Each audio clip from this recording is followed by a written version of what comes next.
Hello students, जैसा कि आप जानते ही हो हम सिंपल सेंटेंसेस रीड कर चुके हैं काफ़ी। और सिंपल सेंटेंसेस में हम participles, infinitive, nominative absolute, noun या phrase in a position, adverb आज पढ़ेंगे। 4 टॉपिक हम इस सिंथेसिस से रिलेटेड, सिंपल सेंटेंस से रिलेटेड स्टडी कर चुके हैं। अगर आप मिस कर गए हैं इन्हें तो डिस्क्रिप्शन बॉक्स से वीडियो लिंक आपको मिल जाएगा।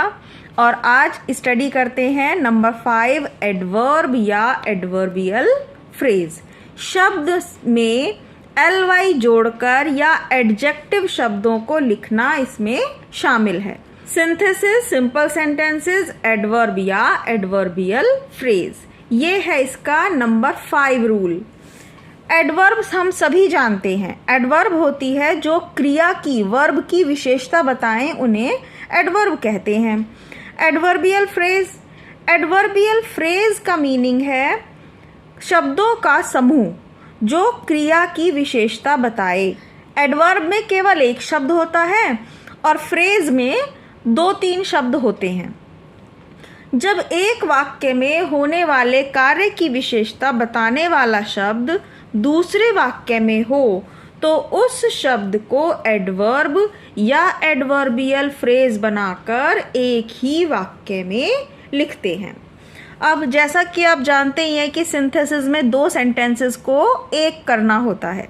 तो एक सेंटेंस में जो कार्य हो रहा है, एक वाक्य में होने वाले कार्य की विशेषता बताने वाला शब्द दूसरे वाक्य में होता है। एक सेंटेंस में कार्य हो रहा है और दूसरे सेंटेंस में उसकी विशेषता बताने वाला शब्द आ जाता है। तो अब हम उस शब्द को या तो एडवर्ब बना देते हैं या फिर एडवर्बियल फ्रेज बना देते हैं। तो नियम तो आपने पढ़ लिया, अब हम इसको सेंटेंसेस के अकॉर्डिंग समझ लेते हैं। अब ये सेंटेंस एक एग्जाम्पल है। शी स्पीक्स इंग्लिश, वह बोलती है English. She is fluent in her speech. अब हम इसे कैसे करेंगे? तो ये याद रखिएगा स्टूडेंट्स कि एडवर्ब बनाते समय हम अक्सर शब्द में ly लगा देते हैं। शी स्पीक्स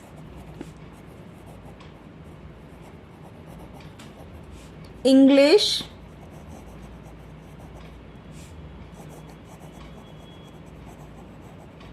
ये आ गया फ्लुएंटली। अब कैसे हुआ ये सब? वह इंग्लिश बोलती है और बिना रुके फ्लुएंटली बोलती है। तो यही तो इसकी विशेषता हो गई कि वो इंग्लिश बोलने में कैसी है? फ्लुएंट है, फ्लुएंटली बोलती है। तो शी स्पीक्स इंग्लिश और फ्लुएंट शब्द को हमने एडवर्ब बना दिया, उसमें ly जोड़कर। ये ly है। अब यहाँ पे ये कुछ हमने और एग्जाम्पल और प्रैक्टिस के लिए सेंटेंस लिए हैं, इन्हें देख लेते हैं। माई सिस्टर सोनम फेल्ड, मेरी बहन सोनम फेल हो गई। इट वॉज अनफॉर्चुनेट, ये एक दुर्भाग्य था। तो इसे हम अनफॉर्चुनेटली बना देंगे। My sister Sonam failed unfortunately.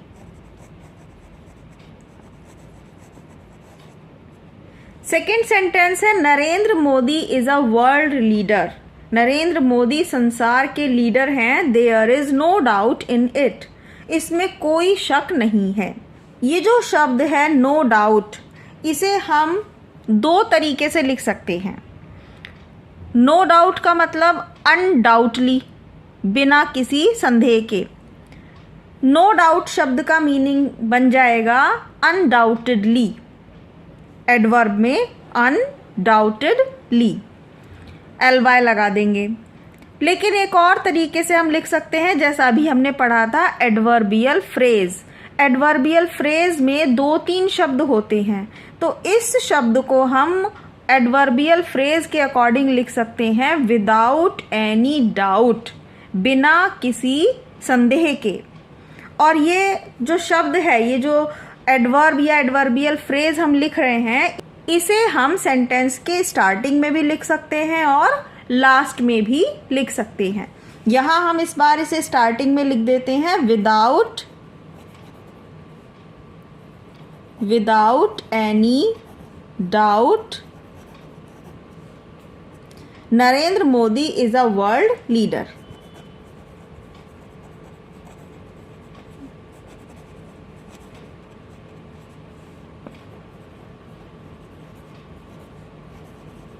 इस तरह से ये आ गया सेंटेंस एडवर्बियल फ्रेज वाला।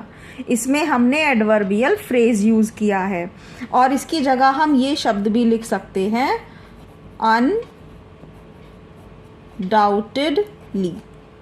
अनडाउटेडली निसंदेह, विदाउट एनी डाउट बिना किसी शक के।